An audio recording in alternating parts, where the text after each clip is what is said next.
Hello everyone. Previous class हम लोग काफ़ी चीज़ देखे हैं about what is current and what is resistance. जैसे मैं पहले भी बताया हूँ कि ये सब क्लासेस जो किया जा रहा है aiming solely for CSHA examination में आने की लायक सारी चीज़ों को कवर करेंगे। थोड़ा थोड़ा फंडामेंटल एसोसिएटेड को भी क्लियर करेंगे, लेकिन बहुत ज़्यादा इधर उधर भटकेंगे नहीं। ठीक है, तो आज हम लोग पढ़ने वाले हैं about ohms law. Ohm's law जानने से पहले एक दो टर्म के बारे में हमें जानना है, जिसके बारे में आपको कोई पूछेगा नहीं। पहला है what is potential difference and what is potential. समझ लो, नोट नहीं बनाना है, खाली समझना है। सपोजिंग हम कहेंगे कि हमारे पास कोई एक सर्किट है जिसमें ऐसे ढेर सारे रेजिस्टेंसेस लगे हुए हैं। ठीक है, ये कोई एक सर्किट है जिसमें ढेर सारा रेजिस्टेंस लगा हुआ है। कोई पूछा बताओ what is potential at this point, how you define the potential at any point. लिखना नहीं है, खाली सुनना है, क्योंकि एग्जाम में कोई नहीं पूछेगा डिफाइन पोटेंशियल। ठीक है, आपको महसूस करना है। ये पॉइंट में पोटेंशियल जानने के लिए हमें क्या करना पड़ता है, कोई +1 कूलम चार्ज को हमें इस पॉइंट से, जो बैटरी है, बैटरी का नेगेटिव टर्मिनल है, उसको कहते हैं रेफरेंस पॉइंट। रेफरेंस पॉइंट से, और रेफरेंस पॉइंट को हम लोग कैसे इंडिकेट करते हैं, by diagram like this is called ground connection, मतलब जीरो पोटेंशियल पॉइंट ऐसे कहते हैं। ग्राउंड का पोटेंशियल जीरो है ऐसे मानते हैं। तो जब भी ऐसा कोई एक सर्किट आपको दिया गया है और आपको पूछा गया what is potential at any point, कोई एक पॉइंट में आपको पोटेंशियल पूछा गया है, जैसे पूछा गया है कि बताओ what is potential at this point A, तो आप क्या करोगे, देखोगे कि सर्किट में कोई बैटरी है क्या, हाँ है। ये बैटरी का जो नेगेटिव टर्मिनल है, आप जानते हो बैटरी का ये ऊपर वाला बड़ा वाला साइड होता है पॉजिटिव टर्मिनल, नीचे वाला होता है नेगेटिव टर्मिनल। नेगेटिव टर्मिनल पे पॉइंट लो, वहां से शुरू करके यहां तक जाओ। कैसे जाएंगे, just move along the path along the resistances, और देखो कि व्हाट इज द वार्डन, मतलब क्या कर रहे हो, you carry A +1 coulomb charge, +1 coulomb charge, उसको लेके यहां से यहां तक जाओ। आप ऐसे भी जा सकते हो, ऐसे भी जा सकते हो, ऐसे भी जा सकते हो, किसी भी रास्ते में जाओ। हाइपोथेटिकली जाओ, मतलब क्या सचमुच 1 कूलम चार्ज लेके जाओगे क्या वायर में चढ़ चढ़ के, नहीं, ऐसा नहीं। तो आप अगर जा रहे हो तो लेके जाने में जो वर्क होगा that is called the potential at this point, है नहीं। सुनने में तो आसान लग रहा है, समझने में कुछ नहीं आ रहा है। एक तो है 1 कूलम चार्ज लेके कैसे जाएंगे, हमारे बचपन में ऐसे पढ़ाते थे, मिमीर साहित्य शिक्षा करके एक उड़िया चैप्टर था, है ना। हृदय को मोरो ढाली दिली प्रभु तुमरो ही पादे है नाथ। तो बच्चा बड़ा कंफ्यूज था, ये हार्ट को, ये तो सॉलिड है, ढाली दिली मतलब कैसे, फिर जगन्नाथ की पाँव पे दे रहा है, अर्पण कर रहा है, उनका तो पाँव भी नहीं है, कहाँ पे दे रहा है, मतलब his confusion was like that. तुम लोग भी ऐसे ही कंफ्यूज हो रहे होगे कि कोई अगर एक +1 कूलम चार्ज को यहाँ से लेके यहाँ तक जाएंगे तो जाएंगे कैसे, कैसे निकालेंगे, कितना वर्क होगा। खाली hypothetically you understand the definition.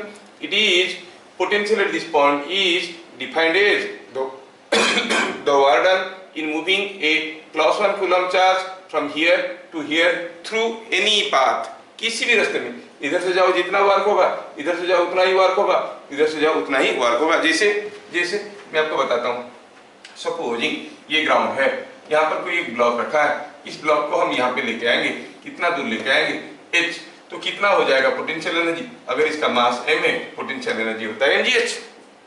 Potential energy at this point is defined as the work done against gravity in moving this mass from here to here. कौन से रास्ते में, कोई भी रास्ते में, आप इस मास को यहां से उठा के ऐसे ऐसे करके लेके आओ, या सीधा लेके आओ, या घुमा घुमा के लेके आओ, हर एक केस में यहाँ पर पहुंचने के बाद potential energy will be same independent of the path followed. आप इस मास को लेके ऐसे जाओ, या फिर ऐसे जाओ, या फिर ऐसे जाओ, कोई फर्क नहीं पड़ता है। पोटेंशियल एनर्जी डिपेंड्स कि कहां से कहां पर आया। Exactly in the same language I would like to explain. अगर आपकी +1 कूलम चार्ज को रेफरेंस से, किसको कहते हैं रेफरेंस, बैटरी का नेगेटिव टर्मिनल, नेगेटिव टर्मिनल से कोई चार्ज को ए तक लेके जाएंगे, किसी भी रास्ते में लेके जाएंगे, जो वर्क होगा that is the potential at this point A. हम लोग थोड़ा थोड़ा समझे, कुछ नहीं लिखे, वही मैं चाहता था। Now let us go for the next point, what is potential difference. मैं अब समझना चाहता हूं पोटेंशियल डिफरेंस क्या है। सपोज हम कहेंगे कि ये कोई एक सर्किट है, ऐसा एक सर्किट में हम निकालना चाहते हैं potential difference between two points. Suppose ये पॉइंट है ए, ये पॉइंट है बी। मैं निकालना चाहता हूं पोटेंशियल डिफरेंस बिटवीन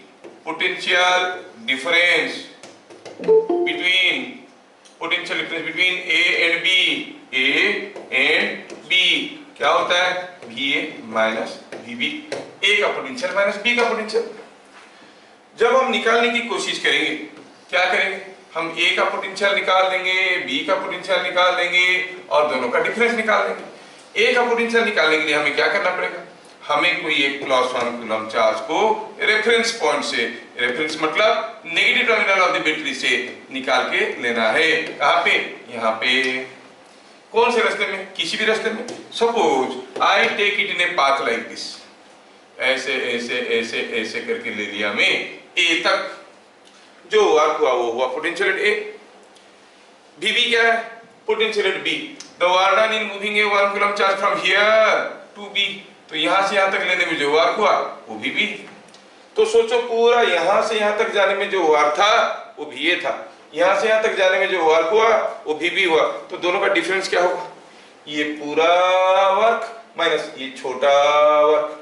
बच गया क्या? इतना वर्क है कि दिस इज द डिफरेंस। सो क्या मिल गया? Potential difference between two points A and B is given by VA minus VB and which is equal to work done in moving from, कहां से कहां पर गए देखो तो VA minus VB निकालने के लिए बच गया जो डिफरेंस क्या है? यही तो डिफरेंस था, फ्रॉम B to A। ये याद रखना बहुत जरूरी है, ठीक है? बस इतना जानकारी के साथ आज की पढ़ाई हम लोग शुरू करेंगे। अब ये था थोड़ा बैकग्राउंड का नॉलेज था, ये सब बताना जरूरी था, नहीं तो समझने में दिक्कत होगा। So let us start today's class. Today will start with what is Ohm's law. क्या कहता है? इससे कुछ इंपोर्टेंट पॉइंट्स पहले देख लेंगे। पहला हुआ potential difference. Potential difference between two points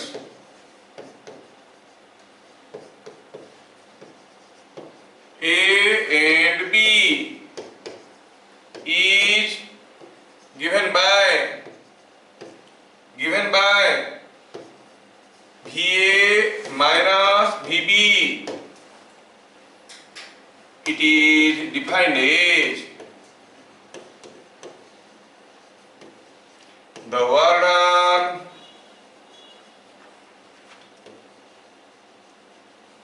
in moving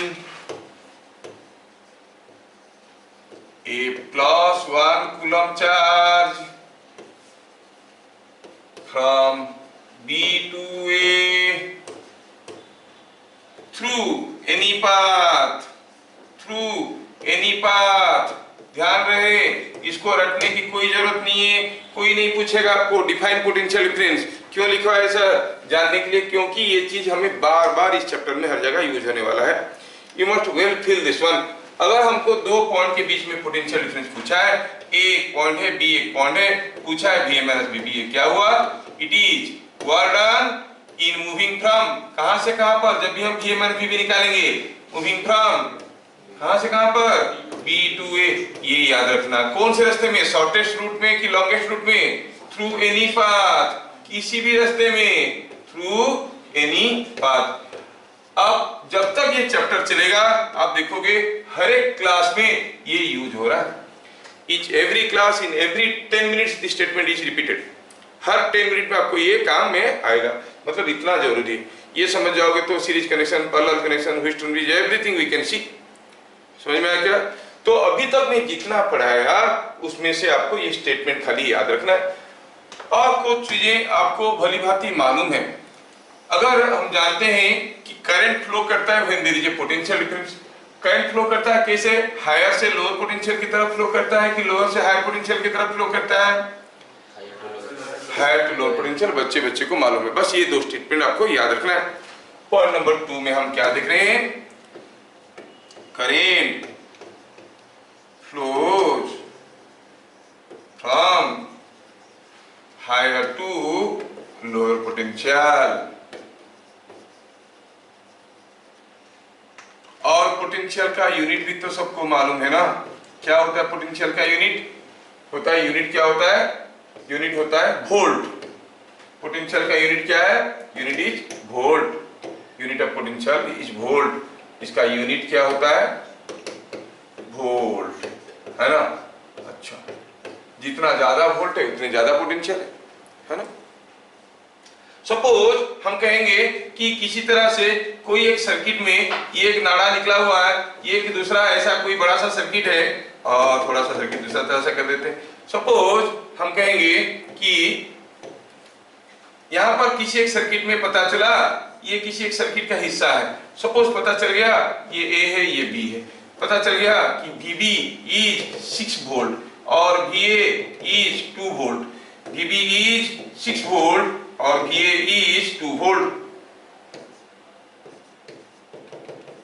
तो क्या बता सकते हो ये वायर में करंट फ्लो कर रहा होगा कि नहीं कर रहा होगा? When there is a potential difference there will be a current। VB यहाँ का पोटेंशियल कितना है?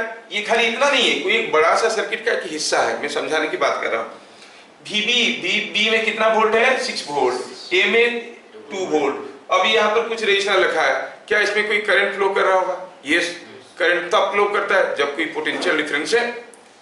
फिलहाल अब बहुत ज्यादा गलत नहीं होगा अगर हम पोटेंशियल को पोटेंशियल एनर्जी करके सोचेंगे तो, है ना। पोटेंशियल को पोटेंशियल एनर्जी करके सोचेंगे तो बहुत ज्यादा गड़बड़ नहीं होगा। मान लो कि किसी एक ड्रम में पानी ऐसे रखा हुआ है और कहीं किसी एक स्टूल के ऊपर रखा हुआ है, और किसी एक दूसरे ड्रम में भी उतने ही पानी रखा हुआ है, नीचे रखा हुआ है। ऑब्वियसली ये नीचे रखा है तो इसका पोटेंशियल एनर्जी कम है, ये ज्यादा हाइट में तो पोटेंशियल एनर्जी ज्यादा है। अगर हम ये दोनों को जोड़ देते हैं तो क्या होगा? Water will flow. नहीं, मान लो कि ये बहुत बड़ा सा ड्रम है ऐसा, अब पानी फ्लो करने लगेगा कहां से? हायर पोटेंशियल से लोअर पोटेंशियल की तरफ। पोटेंशियल को थोड़ा सा मिसकंसेप्शन के साथ पोटेंशियल एनर्जी मान के चलो, कोई फर्क नहीं पड़ेगा, आसपास की चीजें दोनों। तो हायर पोटेंशियल एनर्जी से लोअर पोटेंशियल एनर्जी की तरफ फ्लो करेगा, है ना। कब तक फ्लो करेगा? जैसे पानी फ्लो करेगा इसका घटने लगेगा। मान लो कि इसका घटने लगा और इसका बढ़ते बढ़ते यहां तक हो गया, क्या अभी दोनों का पोटेंशियल बराबर हो गया? हो गया, और पानी नहीं फ्लो करेगा क्योंकि दोनों तरफ बराबर हाइट तक पानी हो गया है। समझ में आ रहा? Like that, but that part is not to be understood. हमें समझना ये है कि when a pipe is connected between a higher potential and lower potential tank, water automatically flows from higher potential to lower potential zone। ये आपको समझ में आ रहा है? तो हम कहेंगे हमारा जो प्रीवियस एग्जाम्पलरी केस था इसमें अगर B का पोटेंशियल ज्यादा है, A का पोटेंशियल कम है, बीच में रेजिस्टेंस लगा है, तो दोनों में पोटेंशियल डिफरेंस है, करंट फ्लो करेगा। अगर ये 6 वोल्ट है, ये भी 6 वोल्ट होता तो कोई करंट फ्लो नहीं करता। अभी करंट फ्लो करेगा, किस डायरेक्शन में करंट फ्लो करेगा? A to B और B to A, higher to lower potential, मतलब कि current will flow from B to A, ऐसा करके करंट फ्लो करेगा। ये थोड़ा बहुत आपका इमेजिनेशन, इंट्यूशन, पुराना एक्सपीरियंस जो है उसको लेके मैं बताया। अभी हम ओम्स लॉ में जाएंगे और देखेंगे क्या कहता है ओम्स लॉ। जब भी कोई पोटेंशियल डिफरेंस होता है करंट फ्लो करता है। अब ओम्स लॉ बताएंगे कि कितना करंट फ्लो करेगा। समझ में आया क्या? पॉइंट नंबर 3, ओम्स लॉ क्या कह रहा है? एट कांस्टेंट टेम्परेचर, ये स्टेटमेंट आएगा स्कूल एग्जाम में। Eight constant temperature the current passing through a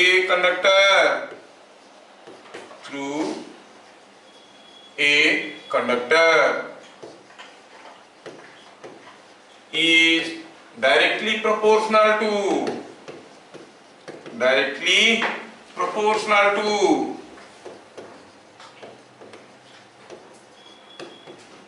the potential difference across it। इसके क्रॉस में जो पोटेंशियल डिफरेंस है उसके ऊपर डिपेंड करता है। मतलब जितना ज्यादा पोटेंशियल डिफरेंस होगा उतने ज्यादा जोर से चार्ज फ्लो करेंगे, उतनी ज्यादा करंट होगा। ज्यादा जोर से चार्ज फ्लो करें मतलब जल्दी जल्दी फ्लो करें तो आप कहोगे करंट ज्यादा है। समझ में आया क्या? तो हम देख रहे हैं कि जो करंट है, सपोज यहाँ पर कोई एक वायर है जिसका क्या रेजिस्टेंस है मालूम नहीं है, चलो इस पॉइंट का नाम देते हैं ए, ये पॉइंट का नाम देते हैं बी, और इन दोनों के बीच में लगा हुआ रेजिस्टेंस को कहते हैं आर ए बी। और चलो मानते हैं कि यहाँ से कोई करंट फ्लो कर रहा है, तो ए से बी की तरफ जा रहा है, तो करंट का भी थोड़ा नेमिंग कर देते हैं आई ए बी। ये पॉइंट का पोटेंशियल वी ए है, ये पॉइंट का पोटेंशियल वी बी है। ये फिगर को देख के बताओ वी ए ज्यादा है कि वी बी ज्यादा है? वी ए इज मोर, इसलिए तो करंट हायर से लोअर पोटेंशियल की तरफ जा रहा है। अच्छा, ओम्स लॉ क्या क्या बोल रहा है? ओम्स लॉ बोल रहा है ये कोई एक कंडक्टर था जिसमें जो करंट जा रहा है आई ए बी, बोल रहा है कि वो आई ए बी जो है that is proportional to V A minus V B. ये है इम्पोर्टेंट। कब होता है ऐसे? At constant temperature. At constant temperature, constant temperature में आप कहोगे I A B is proportional to V A minus V B. ठीक है, V A minus V B. अच्छा, अब ये प्रोपोर्शनल तो कांस्टेंट ऑफ प्रोपोर्शनलिटी आएगा। हमें जब भी ओम्स लॉ लिखना पड़ेगा ना, आपको ऐसे बगल में लिखना बहुत जरूरी है कि this is valid only when at constant temperature, at T और टेम्परेचर इज कांस्टेंट। अभी कांस्टेंट ऑफ प्रोपोर्शनलिटी क्या है? It is equal to V A minus V B, और जो कांस्टेंट था it is equal to 1 by R A B. जो constant है वो क्या है? रेजिस्टेंस का reciprocal 1 by R A B. तो अगर आप इसको ऐसे लिखो तो और भी ढंग से लिख सकते हो, लेकिन स्ट्रेट पे right this is by R A B. Sir एक चीज समझ में नहीं आ रहा है कि जब करंट और वोल्टेज की बात चल रहा है बीच में टेम्परेचर आके क्यों टांग अड़ा रहा है? ये क्या बोल रहा है? देखो भाई, इसका जो कांस्टेंट है वो कांस्टेंट एक रेजिस्टेंस है, और अगर टेम्परेचर बदल जाएगा तो कांस्टेंट कांस्टेंट रहेगा क्या? टेम्परेचर बदलने से रेजिस्टेंस बदलता है। प्रीवियस क्लास हम लोग देखें, कंडक्टर का टेम्परेचर बदलो, बढ़ा दो तो रेजिस्टेंस बढ़ेगा कि घटेगा? कंडक्टर में रेजिस्टेंस बढ़ जाता है, इंसुलेटर में रेजिस्टेंस घट जाता है। तो ये जो कांस्टेंट है, कांस्टेंट को कांस्टेंट रखे रहने के लिए टेम्परेचर को कांस्टेंट रखना जरूरी है। समझ में आ रहा है? तो हम कहेंगे I A B equal to V A minus V B by R A B. यहाँ पे खत्म हो गया Ohm's law. They will ask you state Ohm's law, state and explain Ohm's law, write the statement, make a figure, write like this, enough. तो जो ampere है, क्या पता चल गया आपका? जो एम्पियर करंट क्या है? एम्पियर वो क्या है? ये volt by ohm. Volt by ohm ही एम्पियर होता है। एम्पियर का दूसरा फॉर्मूला भी देखे थे, कूलम पर सेकेंड, अब ये हो गया वोल्ट पर ओम। समझ में आया क्या? तो ये हो गया ओम्स लॉ। चलिए ओम्स लॉ को यूज करने की कोशिश करते हैं। ओम्स लॉ को समझने के लिए हमें समझना पड़ेगा एक छोटा सा साइन कन्वेंशन।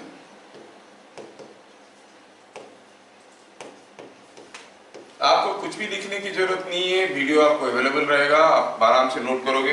अभी खाली समझने में पूरा ध्यान लगाओ, ठीक है? साइन कन्वेंशन, साइन कन्वेंशन हम बात करें पोटेंशियल डिफरेंस का। पहला चीज हुआ when we move from lower to higher potential, whenever we move from lower to higher potential,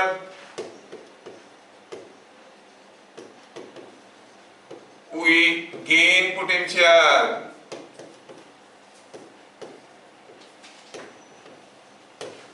And gain of potential is taken positive. Gain of potential is taken positive. ध्यान में हम लोग सब कुछ तो लिख रहे हैं। ये बंद कर दरवाजा। हम लोग सब कुछ तो लिख रहे हैं यहाँ पर, लेकिन एग्जाम में लिखने के लिए कोई नहीं पूछेगा। मैं बता दूंगा जो जो चीज एग्जाम में आ सकता है। कोई नहीं पूछेगा what is the sign convention, कोई नहीं पूछने वाला, ये आपकी खुद की समझदारी के लिए, ठीक है। फिर we move from lower to higher potential, we gain potential, simple सा थिंग है। हम लोअर पोटेंशियल में थे, हायर में तरफ गए तो हम लोग गेन करें, है कि नहीं। अच्छा, और गेन हुआ तो पोटेंशियल को हम लोग पॉजिटिव लेते हैं। Similarly loss of potential is taken negative. इसमें समझने के लिए कोई दिक्कत नहीं हो रहा। जब भी हम लोअर पोटेंशियल से हायर पोटेंशियल की तरफ जाएंगे, ये आना जाना कब होता है? जब हम पोटेंशियल डिफरेंस निकालने की बात होता है। VA minus VB is the warden in moving from B to A, मतलब B to A जा रहे हो। जाते जाते अगर आप लोअर से हायर की तरफ जा रहे हो तो पोटेंशियल गेन कर रहे हो, हायर से लोअर की तरफ जा रहे हो तो पोटेंशियल लूज कर रहे हो, है ना। ये आने जाने की बात आता है कब? जब पोटेंशियल डिफरेंस निकालते हैं। उसी के बारे में बात करें तो अगर हम लोअर से हायर पोटेंशियल की तरफ जाएंगे तो पोटेंशियल गेन करेंगे। जैसे मैं आपको एक छोटा सा एग्जांपल देता हूं। हमारे पास कोई एक बैटरी है ऐसा, और बैटरी का आप जानते हो कि ये हायर पोटेंशियल साइड है, पॉजिटिव टर्मिनल है, ये नेगेटिव टर्मिनल है। मान लो कि ये बैटरी 6 वोल्ट का है, मतलब potential difference across the battery 6 volt. अगर हमें कहा गया निकालने के लिए कि फाइंड VA माइनस VB, तो हम क्या करेंगे? हम जानते हैं कि by definition VA minus VB is the warden in moving from A to B और B to A, B to A, ये याद रखना बहुत जरूरी है। VA minus VB is the warden in moving from B to A। चलो B to A चलते हैं। जब जा रहे थे हम क्या देखे ये कि हम नेगेटिव साइड से पॉजिटिव साइड की तरफ जा रहे हैं, मतलब लोअर पोटेंशियल से हायर पोटेंशियल की तरफ जा रहे हैं। तो गेन कर रहे हैं कि लॉस कर रहे हैं?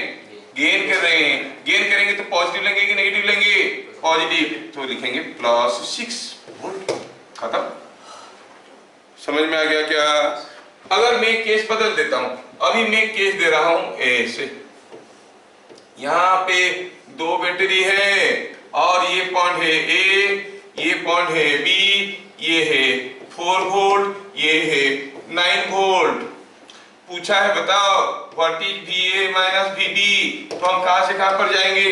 B to A। चलो चलते हैं, B to A चल रहे हैं, B to A चल रहे हैं। जब चल रहे हैं यहाँ पर हम लोअर से हायर पोटेंशियल की तरफ आ रहे हैं तो पोटेंशियल गेन करेंगे, है ना। नेगेटिव साइड से पॉजिटिव साइड की तरफ आ रहे हैं तो विल गेन पोटेंशियल। जो गेन करेंगे, कितना गेन करेंगे? 9 वोल्ट। तो +9 लिखेंगे कि -9? Will write +9। लेकिन रास्ता खत्म नहीं हुआ, हमें यहाँ तक आना था। अभी यहाँ तक आए हैं, इसी को पार किए और आगे आते हैं। यहाँ तक पहुंचना है तो यहाँ पर पहुंचना है। जब इधर से आ रहे थे हम हायर से लोअर की तरफ जा रहे हैं तो लॉस करेंगे कितना? 4। तो क्या बन गया आंसर? 5 वोल्ट। क्या मेरी बात सबको समझ में आ रहा है? हाँ, तो VA माइनस VB निकालना आपके लिए कोई बड़ी चीज नहीं है। बस आपको खाली एक क्वेश्चन का आंसर देना है, ये प्रूफ करने के लिए कि आपको समझ में आ गया। नहीं आया तो यहां से वीडियो को पॉज लगा के आगे बढ़ो, फिर से वापस सुनो मैं क्या बोल रहा था, ठीक है। अब मैं एक क्वेश्चन का आंसर पूछ रहा हूं, अगर सही बता दिए तो अच्छी बात है, नहीं तो फिर से वीडियो को रिप्ले करो। मैं दे रहा हूं आपको एक केस ऐसा, एक सिंपल सा केस दे रहा हूं, ऐसा है ये केस। चलो मानते हैं कि ये पॉइंट A है, ये पॉइंट B है, ये पॉइंट C है, ये है 6 वोल्ट, ये है 8 वोल्ट, ये है 5 वोल्ट। ऐसे करके हमें डाटा दिया गया है। पूछा क्या? हमें निकालना ये सारा पोटेंशियल डिफरेंस। ध्यान से देखना बेटा, भूलना मत। हमें निकालना है VA माइनस VB। हम B to A जाएंगे। चलो चलते हैं, चलिए बोलिए मेरे साथ। जब हम इधर आएंगे यहाँ पर क्या होगा? +8 और -8, +8। देखा, समझ में आ रहा है। फिर यहाँ पर +6 और -6, +6। अरे हम B to A गए तो it is coming out to be 14। चलो निकालते हैं VB माइनस VC, मतलब कहां से कहां पर जाएंगे? C to B जाएंगे। VA माइनस VB होता था, B to A जाते थे, VB minus VC, C to B जाएंगे। चलो चलते हैं C to B। C यहाँ है, B यहाँ पे। चले, यहाँ पर क्या होगा? गेन करेंगे कि लॉस करेंगे? हम नेगेटिव से पॉजिटिव की तरफ जा रहे हैं, गेन करेंगे 5। फिर यहाँ पे हम जा रहे हैं C to B जा रहे हैं ना, रास्ते में ये आया, अब इधर जा रहे हैं तो लॉस करेंगे क्योंकि हायर से लोअर की तरफ जा रहे हैं। कितना हो गया -3 वोल्ट। क्या मेरी बात समझ में आ रहा है? ये तो हम देखें कि हमें VA minus VB, VB minus VC निकालना आता है। बस आखिरी चीज बच गया आपके लिए, जिसका आंसर आपको बताना। क्या बताना है? VC minus VA। चलिए आपके ऊपर छोड़ दिया गया, कौन सबसे पहले आंसर बताएगा? VC माइनस VA क्या होगा? कहां से कहां तक जाना है? A से C तक जाना है। जाओ A से C तक जाओ। तो क्या होगा यहाँ पे? -6। फिर यहाँ पे क्या होगा? -5। क्या हो गया? -11। अच्छा, अब सही है कि गलत है जानने की भी एक तरीका है। देखो तो इधर जो चीजें हैं VA minus VB, VB minus VC, VC minus VA, ये तीन चीजों को अगर हम जोड़ देंगे तो क्या होगा? VB VB के साथ कैंसिल हो जाएगा, VC VC के साथ कैंसिल हो जाएगा, VA VA के साथ कैंसिल हो जाएगा। मतलब sum of this three will be 0। क्या ये तीनों को इधर मिलाने से 0 हो रहा है? देखो तो यस, मतलब सही है हमारा कैलकुलेशन। समझ में आ रहा ना? तो एक चीज पता चल गया कि when we move from lower to higher potential we gain potential. Gain of potential is taken positive. Similarly loss of potential is taken negative. समझ में आ गया? अच्छा, खत्म नहीं हुआ sign convention. Next, current always flows from higher potential to lower potential, हमें मालूम है, to lower potential. When we move in opposite direction of current, opposite direction of current I through a resistance R, through a resistance R,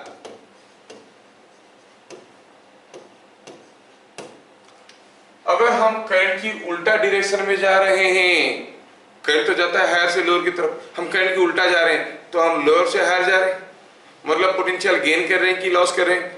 gain कर रहे हैं। Gain कर रहे हैं तो पॉजिटिव लेंगे कि नेगेटिव लेंगे? पॉजिटिव लेंगे। तो हम क्या लिखेंगे? Through a resistance R we gain potential. कितना कितना पोटेंशियल? ओम्स लॉ तो कहता है कि अगर कोई एक वायर में करंट आई है तो पोटेंशियल डिफरेंस है VA माइनस VB, जो कि given by VA minus VB का क्या फॉर्मूला देखे थे?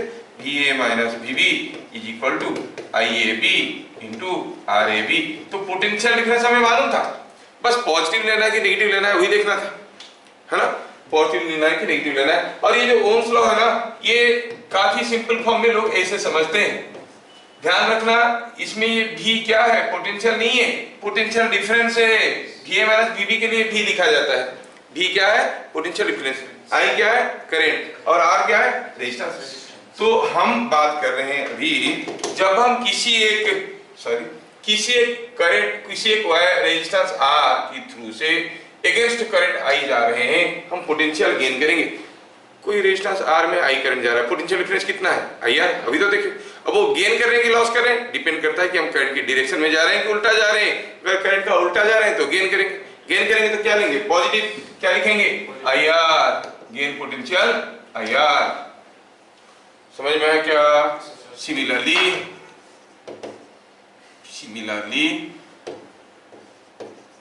when we move in direction of current,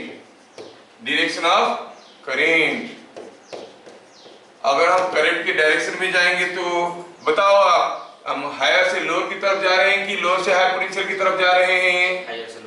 higher से लोअर, क्योंकि करंट तो हायर से लोअर की तरफ जाता है नहीं? तो हम कहेंगे similarly when we move in direction of current we lose potential and therefore lose potential. कितना पोटेंशियल लॉस हो जाएगा? कितना? IR। अभी तो देखें क्योंकि कोई रेजिस्टेंस के थ्रू से जाओगे, आई करंट जा रहा है तो पोटेंशियल डिफरेंस आई आ रहा है। हमें पता करना था हम गेन करेंगे लॉस करेंगे, पॉजिटिव लेंगे कि नेगेटिव लेंगे। तो हम कहेंगे हम लूज करें क्योंकि करंट का डायरेक्शन में जा रहे हैं, करंट का डायरेक्शन में जा रहे हैं तो पोटेंशियल लॉस कर रहे हैं, लॉस कर रहे हैं तो हम क्या कहेंगे, therefore gain in potential, gain in potential is minus I R. क्यों? क्योंकि लॉस कर रहे हैं आई आर। क्या मेरी बात समझ में आया? जब हम करंट की डायरेक्शन में जाएंगे हम पोटेंशियल गेन करेंगे, लॉस करेंगे, करंट की उल्टी डायरेक्शन में जाएंगे पोटेंशियल गेन करेंगे। जैसे मैं अगर आपको एक छोटा सा क्वेश्चन देता हूं, यहाँ पर कोई एक रेजिस्टेंस R है, R क्यों देंगे, वैल्यू दे देंगे 6 ओम का रेजिस्टेंस है, 2 एंपियर का करंट जा रहा है। कोई पूछा बताओ what is VA minus VB, आप कहोगे VA minus VB is equal to what I mean moving from B to A. When you move from B to A, you are going in the direction of current or in the opposite direction of current. Opposite direction of current B to A से जा रहे हो, opposite जाओगे तो current तो higher से lower की तरफ आता है, आप उसके उल्टे जा रहे हो, मतलब आप लोअर से हायर की तरफ जा रहे हो। So you are gaining or losing? Gaining. तो क्या लिखेंगे, पॉजिटिव की नेगेटिव? पॉजिटिव। अच्छा पोटेंशियल गेन को हम लोग पॉजिटिव लिखते हैं, कितना, I into R, I into R क्या हो गया 6 into 2, कितना हो गया 6 into 2 is coming out to be plus 12 volt। अगर मैं आपका केस बदल देता हूं, यहाँ पे 2 वायर है, एक 2 ओम वाला है, एक 6 ओम वाला है। चलो मानते हैं कि 3 एम्पियर करंट जा रहा है और दिया गया है कि ये पॉइंट है A, ये पॉइंट है B, और आपको पूछा गया है बताओ in this figure what is VA minus VB। हम कहां से कहां पर जाएंगे, B to A जाएंगे। चलो B to A चलते हैं। जब B to A चलते हैं तो यहाँ पर देखो, यहाँ पर हम करंट की डायरेक्शन में जा रहे हैं, पोटेंशियल गेन करेंगे कि लॉस करेंगे, करंट के साथ जा रहे हैं। करंट तो हरदम लोअर पोटेंशियल की तरफ जाता है, नहीं, जो बदमाश लड़का है पढ़ाई नहीं करता है वो हरदम लोअर पोटेंशियल की तरफ जाता है कि नहीं। कहाँ खाना मिलेगा, चाउमीन मिलेगा, मंचूरियन मिलेगा, मूवी देखने के लिए मिलेगा। अब उसके साथ जाओगे तो किधर जाओगे, लोअर पोटेंशियल, उसके उल्टा जाओगे तो higher potential. Exactly that way the current is flowing like this, figure में दिया गया है। आप अगर A to VA minus VB निकालने के लिए B to A जा रहे हो तो आप ऐसे जा रहे हो, you are going in the direction of current. Current तो आदत खराब है, ये हरदम हायर से लोअर की तरफ जा रहा है, आप भी बड़ा करगा आपका अभी उसके साथ ही जा रहे हो, तो आपका भी पोटेंशियल अभी घटने लगा। कितना घटने लगा, 3 into 2 घटने लगा। तो क्या लिखेंगे, पॉजिटिव और नेगेटिव, माइनस 3 into 2। यहाँ पे क्या हो रहा है, फिर से 3 एम्पियर और फिर से करंट की डायरेक्शन में फिर से माइनस 3 into 6, तो कितना हो गया 6 plus 18 इज माइनस 24 वोल्ट। क्या मेरी बात समझ में आ रहा है? अंडरस्टूड? चलिए और एक छोटा सा क्वेश्चन ले लेते हैं, फिर आगे बढ़ जाते हैं। सपोज हम कहेंगे कि यहाँ पे कोई एक सर्किट है ऐसे, ये दे दिया सब वैल्यूज, ये पॉइंट है A, ये पॉइंट है B, ये पॉइंट है C, ये दिया है 5 ओम, ये दिया है 2 ओम, ये दिया है 7 ओम, और पता चला इधर से आ रहा है 6 एम्पियर करंट इधर जा रहा है और 2 एम्पियर करंट इधर जा रहा है, 4 एम्पियर करंट। ऐसे करके डाटा आपको दिया गया, किसी एक बड़ा सा सर्किट का एक छोटा सा हिस्सा है, मतलब कोई बड़ा सर्किट का एक टुकड़ा आपको दिखा रहे हैं। I hope you have seen the figure, now you are well able to realize. अब मुझे ये फिगर में सारा चीज निकालना है, कौन सा बताओ, हमें निकालना है VA माइनस VB और VA माइनस VB। निकालने के बाद हमें पता करना है कि हमारा कैलकुलेशन सही हुआ कि नहीं हुआ। कैसे पता करेंगे, अभी तो देख रहे थे, ये 3 चीज निकालेंगे और तीनों को अगर जोड़ देंगे, तीनों को जोड़ने से क्या होगा देखो तो, ये क्यों बता रहा हूं मैं, क्योंकि आपके अपने आप को क्रॉस चेक कर सकते हो। ये तीनों को जोड़ोगे 0 हो जाएगा, मतलब जो वैल्यू जाएंगे जोड़ेंगे 0 हो जाएगा, तो हमारा कैलकुलेशन सही है। तो आपको अब ये 3 चीज को निकालना है, इसमें से किसी एक को मैं निकालता हूं, बाकी आप निकालोगे। मैं निकालता हूं VB माइनस VC। अगर मुझे VB माइनस VC निकालना है तो उसके लिए मुझे कहां से कहां पर जाना पड़ेगा, C to B। एक में निकालता हूं, C to B चले, C to B चले तो गए ऐसे, ओहो ठीक है, ऐसे गए तो here I am going in the direction of current, तो करंट लॉस करेंगे कि गेन करेंगे? पोटेंशियल लॉस करेंगे। कितना? 5 × 6। फिर गए ऐसे, लॉस करेंगे कि गेन करेंगे? Again loss. 4 × 2 कितना हो गया? 30। ये 8 माइनस 38 वोल्ट। वैसे ही बाकी दोनों को निकालिए, जोड़िए और देखिए अगर जीरो हो रहा है आपका समझ पूरा है, नहीं तो अगेन रिप्ले करिए वीडियो को और फिर से देखिए। मैं दोबारा नहीं बताने वाला हूं, इसलिए तो रिकॉर्डिंग कर रहा हूं, है कि नहीं? हाँ, डू इट नाउ। तो VA माइनस VB अगर निकालना है, हमें निकालना है B2A जाने के लिए मुझे यहां से यहां तक आना पड़ेगा। जब मैं इधर से आ रहा था करंट तो जा रहा था और करंट का उल्टा आ रहा था, तो आई विल गेन पोटेंशियल और लॉस पोटेंशियल? गेन। करंट का उल्टा तो गेन करेंगे। कितना गेन करेंगे? गेन करेंगे तो लिखेंगे पॉजिटिव। कितना? 4 × 2 गेन किए। फिर यहाँ पर हम जा रहे हैं A की तरफ, गेन होगा कि लॉस होगा? लॉस। कितना? 7 × 2। क्यों लॉस हुआ? क्योंकि करंट की डायरेक्शन में जा रहा था। कितना लॉस हुआ? I × R। तो क्या चीजें बन गए? हाँ बन गए। कितना बनाइए? It is coming out to be this is equal to 8 minus 14 is minus 6 volt. हाँ, दो चीज बन गया। बच गया आखिरी वाला। आखिरी वाला कौन है? VC minus VA। मालूम नहीं है सही है कि गलत है, थोड़ा निकाल के देखेंगे क्योंकि तीनों निकालने के बाद ही पता चलेगा। VC माइनस VA का मतलब हुआ we have to move from A to C। चलिए मूव करते हैं A से C की तरफ। यहाँ पर हम करंट की उल्टा जा रहे हैं, गेन करेंगे कि लॉस करेंगे? करंट तो हायर से लोअर आता है, हम करंट की उल्टा जा रहे हैं मतलब गेन करेंगे। गेन करेंगे तो लेंगे पॉजिटिव। कितना? 7 × 2। अच्छा, फिर यहाँ से A से C तक जाना था, यहाँ तक आ गए। अब चलो नीचे, फिर से गेन करेंगे। कितना? क्योंकि करंट का उल्टा जा रहे हैं, 6 × 5। जैसे जैसे गेन करेंगे, जैसे जैसे करंट के उल्टा जाएंगे हम लोग पॉजिटिव ले लेंगे। तो कितना हो गया भाई? 14 + 30 मिलके हो गया 44 वोल्ट। हमें मालूम है कि हमारा आंसर सही है कि नहीं है, जानने की तरीका हमारे पास है। कैसे? तीनों को जोड़ो तो 0 हो जाता है। तो क्या ये तीनों जोड़ने से 0 हो रहा है? देखो तो यस, मतलब हमारा कैलकुलेशन सही है नहीं? यस। तो हम पोटेंशियल डिफरेंस निकालना जानते हैं। लास्ट वन क्वेश्चन, फिर आगे बढ़ जाएंगे ओम्स लॉ के साथ। ये सारा चीज को अभी आप लोग समझ गए।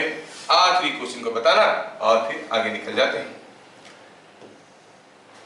अच्छा, चलिए मैं आपको एक छोटा सा क्वेश्चन देता हूं। क्या दिया है क्वेश्चन में? ये कोई एक सर्किट है और ये सर्किट में ये एक बैटरी है, ये एक रेजिस्टेंस है, ये एक दूसरा बैटरी है और ऐसे पड़ा है। दिया है ये 6 वोल्ट है, ये 8 वोल्ट है, ये 2 ओम है, यहाँ पर 5 एम्पियर का करंट जा रहा है। ये A है, ये B है। क्वेश्चन क्या दिया है? Find VA minus VB। क्या आप इस क्वेश्चन की आंसर निकाल सकते हो? अभी आपको कहां से कहां पर जाना है? B2A। चलो B2A चलते हैं, चलते हैं B2A, चलते हैं B2A। ये हायर पोटेंशियल है, लोअर पोटेंशियल है, ये लोअर है, ये हायर है। तो जैसे जैसे आए हम हायर से लोअर की तरफ जा रहे हैं तो लॉस करेंगे। लॉस करेंगे तो क्या लिखेंगे? VA minus VB। The warden is moving from B to A।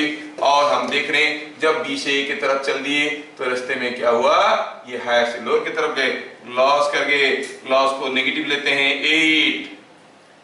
फिर इसको पार किए, यहाँ पर आए, देखे कि रेजिस्टेंस है, करंट है और हमें करंट की उल्टी डायरेक्शन में जाना पड़ रहा है। करंट ऐसे जा रहा है, करंट का उल्टा जाते हैं तो हम हायर पोटेंशियल की तरफ जाते हैं। क्यों? क्योंकि करंट हायर से लोअर की तरफ जाता है। तो हम पोटेंशियल गेन करेंगे। गेन करेंगे मतलब पॉजिटिव। कितना? ओम्स लॉ कहता है I × R। अच्छा, 5 × 2 पहुंच गए यहाँ पे। अब जाना है A तक। फिर देख रहे हैं हम यहाँ पर लोअर से हायर की तरफ जा रहे हैं, फिर से गेन करेंगे। कितना? 6 वोल्ट। सारे को जोड़ो तो ये हो गया 10 + 6 is 16 - 8 is 8 volt. So VA minus VB is 8 volt. समझ में आ गया?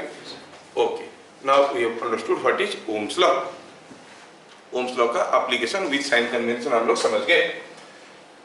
ठीक है, आगे बढ़ते हैं।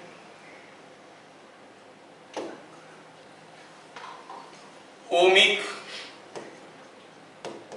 And non ohmic element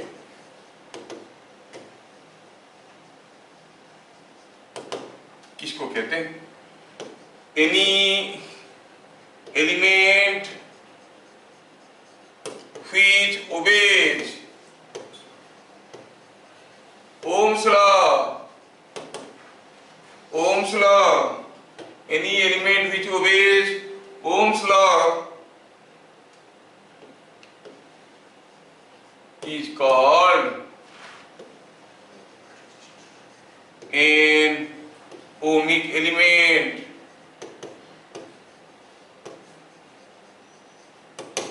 example में क्या हुआ? जो भी ओम्स लॉ ओबे करता है, एग्जाम्पल में हम कहते हैं ऑर्डिनरी रेजिस्टेंस, है ना, कोई एक मेटल वायर, किसी एक मेटल वायर, ये सब जो है हमारा क्या करते हैं? ओम्स लॉ को ओबे करते हैं, तो उनको आप कहेंगे ohmic element. Elements which do not obey, elements which do not obey Ohm's law, elements which do not obey Ohm's law is called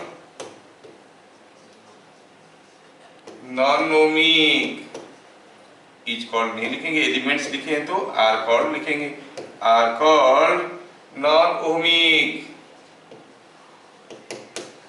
जैसे हुआ डायोड, ट्रांजिस्टर, है ना, ये सारे चीज जो है they are all non ohmic. Diode, transistor, जितने सारे इलेक्ट्रॉनिक डिवाइसेस है ना, वो सारे के सारे नॉन ओमिक हैं। इलेक्ट्रॉनिक डिवाइसेस जितने हैं they are all non ohmic elements है। मतलब उनके केस में V इक्वल टू IR नहीं है। V इक्वल टू IR का मतलब हुआ V को डबल कर दो I डबल हो जाएगा, V को आधा कर दो I आधा हो जाएगा, प्रोपोर्शनल है। लेकिन यहाँ पर V को डबल कर दोगे, हो सकता है I 5 गुना हो गया, मतलब रिलेशन कायम नहीं रहता है प्रोपोर्शनलिटी वाला, तो उसको नॉन ओमिक एलिमेंट कहते हैं। समझ में आ गया? फिर हम देखने वाले हैं अभी व्हाट इज VI कैरेक्टरिस्टिक, लिखेंगे V वर्सेस I डायग्राम। अगर कोई एक एलिमेंट है, इसके क्रॉस में अंदर क्या है मालूम नहीं है, कुछ तो होगा। अब इसके क्रॉस में हमने पोटेंशियल डिफरेंस अप्लाई किया और पता चला क्या पोटेंशियल डिफरेंस अप्लाई किया? V पोटेंशियल डिफरेंस अप्लाई किया और पता चला इसमें करंट जा रहा है I। V को बदलने लगे, करंट भी बदलने लगा। अब हो सकता है ये पूरा चीज एक ओमिक एलिमेंट है या फिर नॉन ओमिक एलिमेंट है, कुछ भी हो सकता है। V को डबल कर दिए, करंट डबल हो रहा है, V को 3 गुना किए, करंट 3 गुना हो रहा है। कौन सा एलिमेंट है? ओमिक एलिमेंट है कि नॉन ओमिक एलिमेंट है? ओमिक एलिमेंट है, मतलब current is proportional to voltage. Voltage को डबल करो, करंट डबल हो जाता है ना। तो अगर वोल्टेज को 2 गुना किए करंट बन गया 3 गुना, वोल्टेज को 3 गुना किए करंट बन गया 6 गुना और 5 गुना। इसका मतलब ये प्रोपोर्शनेटली चेंज नहीं हो रहा है, बदल तो रहा है लेकिन प्रोपोर्शनेटली चेंज नहीं हो रहा है। इन दैट केस हम इसको कहेंगे नॉन ओमिक। ऐसा कोई एक एलिमेंट की अलग अलग V के लिए अलग अलग I होगा, ये समझ में आ गया। When V is different, I will be different. I want to plot the variation of V with I. V का वेरिएशन को I के साथ प्लॉट करना चाहता हूँ, कैसे दिखेगा? I want to plot variation of current with voltage. V मतलब potential difference. V equal to IR हमारा जो रिलेशन है उसमें V is potential difference. For ohmic elements,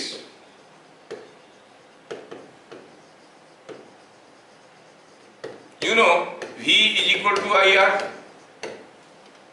V को लिए हैं हम लोग Y एक्सिस में, I को लिए हैं हम लोग X एक्सिस में। तो दिखने में कैसे लग रहा है? V की जगह लिखो Y, I की जगह लिखो X, सो R की जगह तो R है, X R की जगह थोड़ा कुछ दूसरा लिख देते हैं, आपको समझने में आसान होगा।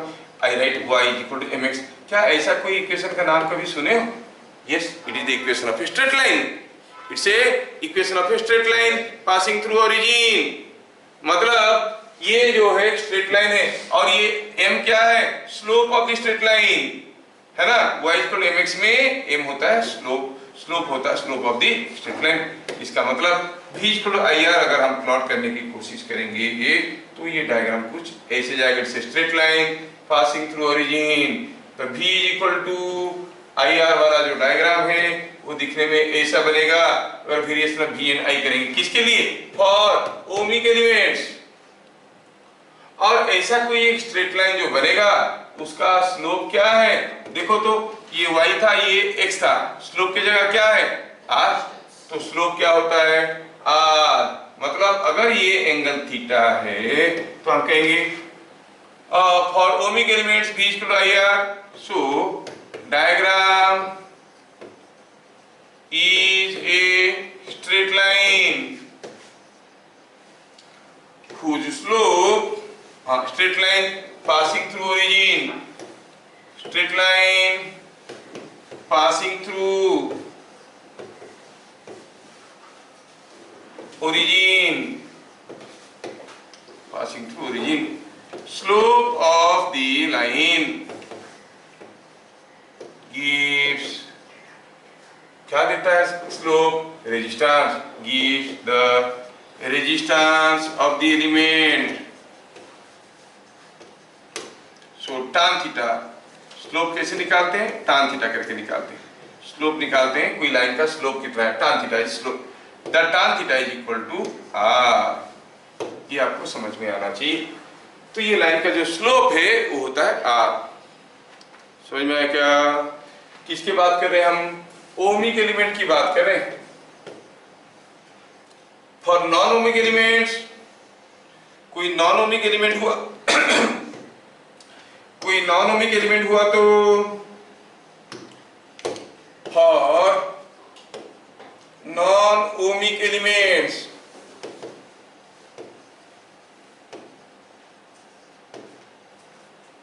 As current is not proportional to potential difference, therefore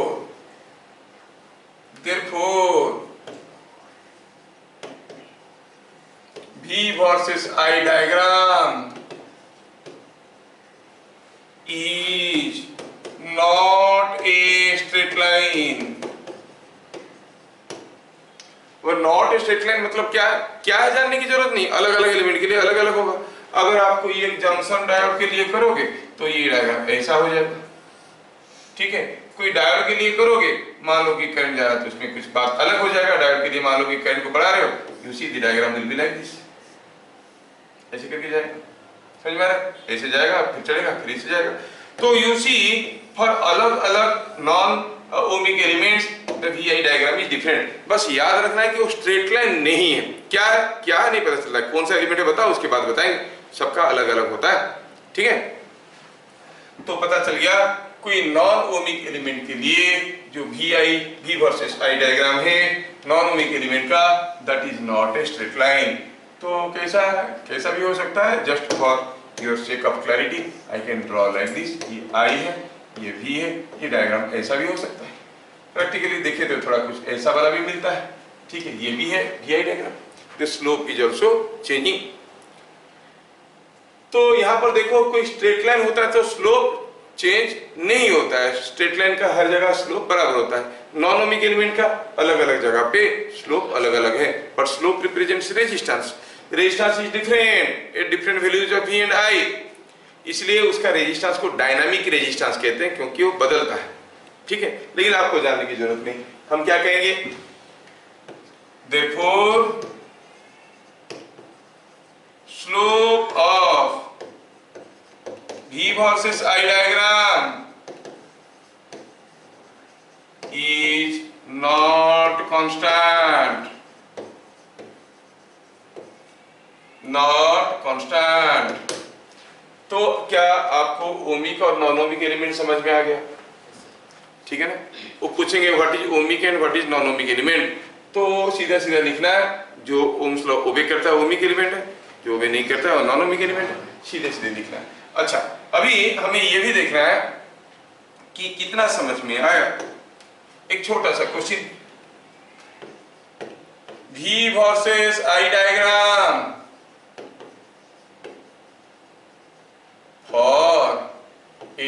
for two resistance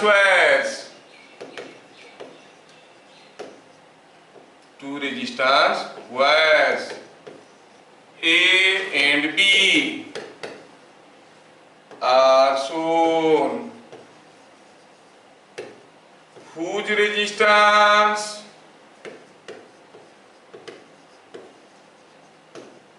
is more?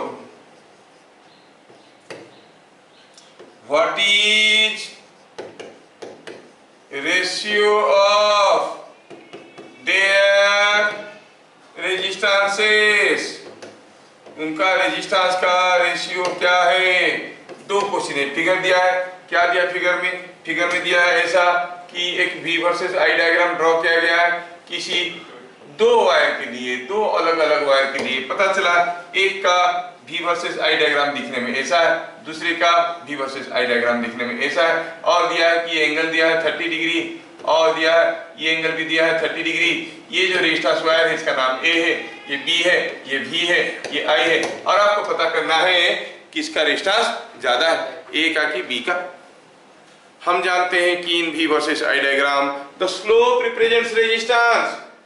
सो हम कहेंगे सॉल्यूशन में क्या लिखेंगे? Resistance is the slope. तो रेजिस्टेंस ऑफ ए क्या हो जाएगा? Slope of A. मतलब तान कितना एंगल ये कर रहा है, ये एक्सिस क्या एंगल कर रहा है? 60 डिग्री। नो 30 डिग्री नहीं, हमें स्लोप निकालने के लिए देखना पड़ता है कि ये एंगल क्या है, tan 60। तो आप कहोगे इट इज tan 60, और उसका वैल्यू कितना है? √3 नहीं, √3 ओम्स। अच्छा, RB is slope of B, slope of B है, तो हम कैसे निकालेंगे? स्लोप ऑफ B हो गया इज इक्वल टू क्या है? tan 30 1/√3 ओम। किसका रेजिस्टेंस ज्यादा है? Obviously RA is more than RB। अगर एंगल नहीं भी दिया होता, यहाँ पर मैं एक 30 डिग्री दिया हूँ, दूसरा 30 डिग्री दिया हूँ, नहीं दिया होता, तब भी ये छोटा एंगल कर रहा है, ये बड़ा एंगल कर रहा है, बड़ा एंगल तो tan थीटा बड़ा होगा। तो खाली एंगल नहीं भी दिया रहेगा, देख के बताओगे कि A का रेजिस्टेंस ज्यादा है, क्योंकि ज्यादा एंगल कर रहा है तो tan थीटा ज्यादा है। ये छोटा एंगल कर रहा है, tan थीटा छोटा है। आप कहोगे tan 0 0 है, tan 90 इनफिनिटी है, मतलब थीटा बढ़ने से tan थीटा बढ़ता है। इसके लिए थीटा ज्यादा है तो इसका स्लोप ज्यादा है, इसके लिए थीटा कम है तो स्लोप कम है। इसका रेजिस्टेंस ज्यादा है, इसका रेजिस्टेंस कम। अब पूछा रेजिस्टेंस का रेशियो लगेगा, हम तो निकाल चुके हैं। क्या हम दोनों का रेजिस्टेंस का रेशियो भी निकाल सकते हैं? हाँ, RA था √3 और RB क्या था? It was 1/√3। इसको आप चाहो तो ऐसे लिख सकते हो, into √3/1, so it is coming out to be 3:1. Their resistances are in the ratio 3:1. क्या ओम्स लॉ सबको समझ में आया? इजी है, ठीक है। Let us see another very important question जो कि आपकी बोर्ड में ऑलमोस्ट एवरी ऑल्टरनेट ईयर आता है, Kirchhoff's laws, right? Kirchhoff's laws ऐसे करके आता है, ठीक है? तो उसको लिखेंगे, और खाली उतना नहीं आता है, उसके साथ साथ बोलता है स्टेट किरचॉफ्स लॉज और derive the balance condition of Houston bridge. ये हो गया इस चैप्टर का एक लॉन्ग क्वेश्चन। पहले 7 मार्क में आता था, अब जब वो 7 मार्क की जगह 5 मार्क हो गया, कभी कभार किरचॉफ्स लॉ को निकाल देता है, खाली ह्यूस्टन ब्रिज के बारे में बोलता है ना? तो चलिए समझते हैं व्हाट डज दिस से। थोड़ा ध्यान से देखना बेटा, अभी से इंपॉर्टेंट चीजें हैं। Kirchhoff's current law, Kirchhoff's current law. अब किरचॉफ्स करंट लॉ लिखा है तो कौन से साइंटिस्ट इसको निकाले होंगे? किरचॉफ ही निकाले, है ना? न्यूटन्स लॉ, मतलब न्यूटन की लिखी हुई। वैसे कोई जरूरी नहीं है रूपास बनियन, मतलब क्या रूपा का बनियन है? नहीं, हम लोग भी पहनते हैं, कोई भी पहनता नहीं। तो इसके इसमें किरचॉफ करंट लॉ में यहाँ पर जान लो, जो फिजिसिस्ट थे किरचॉफ थे, क्या बोले? ये लॉ का सबसे important question for your board, this law is this law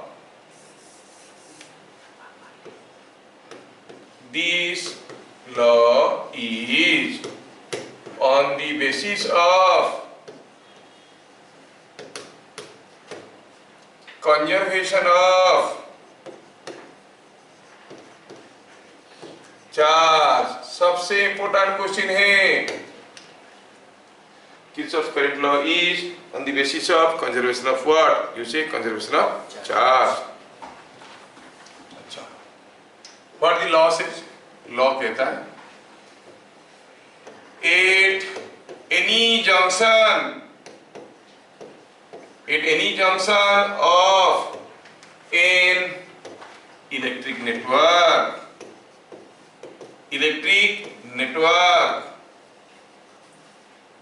the algebraic sum of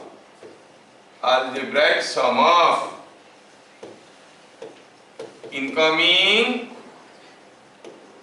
and outgoing currents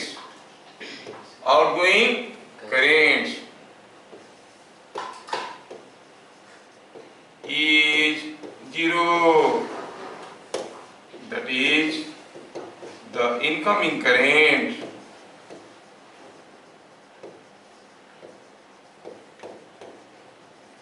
is equal to outgoing current।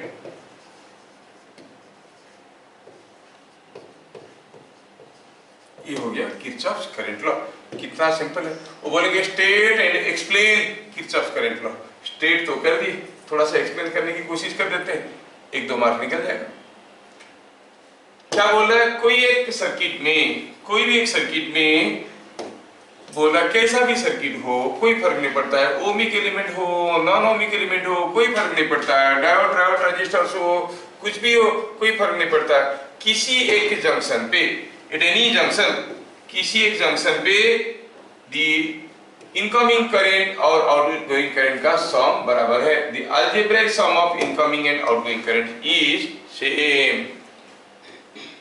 थोड़ा थ्रू फिगर इसको समझाने की कोशिश करें, देख लेना, थ्रू फिगर समझाने की कोशिश करें।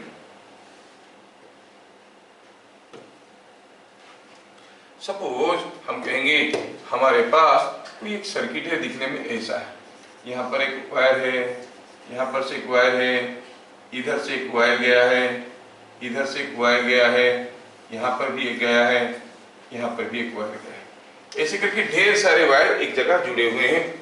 इतने सारा वायर क्यों करेंगे, बहुत लिखना पड़ेगा। चलो, ये एक वायर है, ये एक वायर है, ये है, ये है, ऐसे करके कुछ रेजिस्टेंस, कुछ बैटरी, कुछ कनेक्टेड है। क्या है, कितना रेजिस्टेंस है, हमें उससे जानने में कोई इंटरेस्ट नहीं है। बस हमें पता चला कि ये सारे वायर में यहाँ पे करंट जा रहा है I1, चलो मानते हैं कि यहाँ पर करंट जा रहा है I2, यहाँ पर करंट जा रहा है I3, यहाँ पर करंट जा रहा है I4, ऐसे करके हर जगह करंट दिया गया है। तो आप देखोगे इस जंक्शन में कुछ करंट इनकमिंग है, मतलब जो जंक्शन पे आ रहे हैं। कौन कौन आ रहे हैं, I1 आ रहा है, I4 आ रहा है। कौन कौन जा रहे हैं, I2 एंड I3। तो इनकमिंग करंट बन गए I1 and I4, outgoing current बन गए I2 एंड I3। तो आप कहोगे, क्या कहोगे, A shown in figure, A shown in figure. आप कहोगे इनकमिंग करंट और आउटगोइंग करंट बराबर है। इनकमिंग करंट कितना है, ये आउटगोइंग करंट है, आउटगोइंग करंट है। अच्छा, इनकमिंग करंट कितना है, क्या अंदर आ रहा है, करंट कितना आ रहा है, I1 प्लस I4, जितना आएगा उतना ही जाएगा। बाहर जा रहा है I2 प्लस, तो ये हो गया आपका किरचॉफ्स करंट लॉ। ठीक है, अगर 1 मार्क के लिए आया या मैक्सिमम 2 मार्क के लिए आया तो ऐसे करोगे। ठीक है, एक्सप्लेन करना है, वेरीफाई करना है। Verify Kirchhoff's current law on the law of conservation of energy. और आएगा वेरीफाई किरचॉफ्स करंट लॉ, हाँ I1 प्लस I4, सॉरी यहाँ पर हम गलत लिख दिए, I1 plus I4।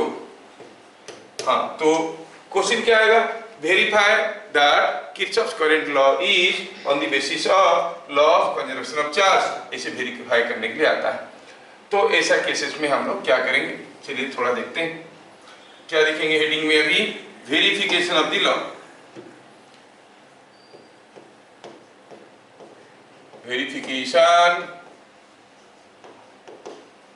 Of law. तो हुआ क्या है, हम बताए अभी अभी देख रहे थे कि यहाँ पर कोई एक रेजिस्टेंस था, यहाँ पर एक रेजिस्टेंस था, ऐसा है, ऐसा है, यहाँ पर करंट था I1, यहाँ पर करंट था I2, यहाँ पर करंट था I3 और यहाँ पर करंट था I4। चलो इस पॉइंट को O को मानते हैं। Let us consider the junction, जहां पे सारा मिल रहा है, junction O for t seconds, t second के जंक्शन को कंसीडर करते हैं। Q in charge coming in और चार्ज